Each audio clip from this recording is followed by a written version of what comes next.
Je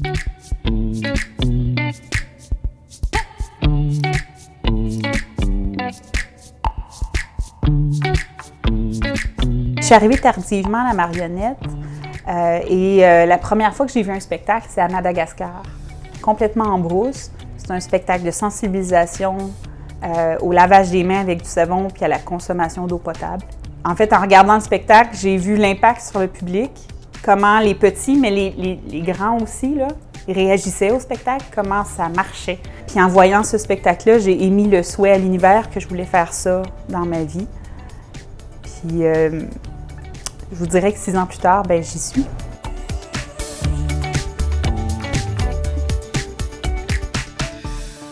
C'est ma toute première marionnette.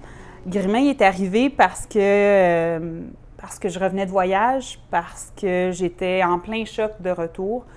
C'est lui qui m'est venu en tête, en fait. Un caméléon qui a les yeux qui regardent dans toutes les directions, puis il n'est pas trop sûr de où ça s'en va, tout ça.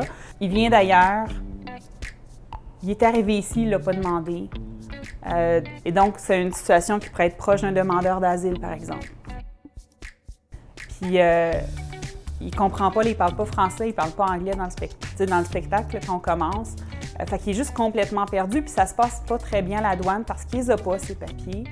Puis en fait, cette histoire-là, c'est une suite de rencontres que j'ai faites avec des gens qui travaillent auprès des demandeurs d'asile, des réfugiés. J'en ai rencontré aussi des gens qui ont fait des demandes, qui venaient d'arriver au Canada. J'ai rencontré des classes de francisation, en fait, avec ce projet-là, parce que mon souhait, ce serait de construire son histoire, puis d'ouvrir, en fait, sur un champ de possible, c'est-à-dire j'aimerais ça que le public choisisse la courbe que Grimin va suivre, comme ça va être quoi son histoire? Est-ce qu'on lui ouvre une porte ou est-ce qu'on construit des murs? Bien, j'ai hâte de voir ce que le public va choisir. Et là, il y avait besoin de réparation, ce pauvre Grimin. Fait que là, le studio éphémère me permet de le réparer, mais aussi de lui créer un jumeau. Question que s'il recasse, je peux encore performer avec une autre marionnette.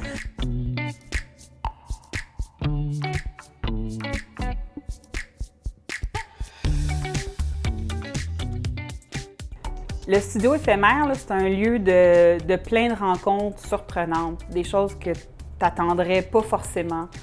En temps normal, pas en temps de pandémie, bien entendu, il y a 42 000 personnes par jour qui circulent devant le studio.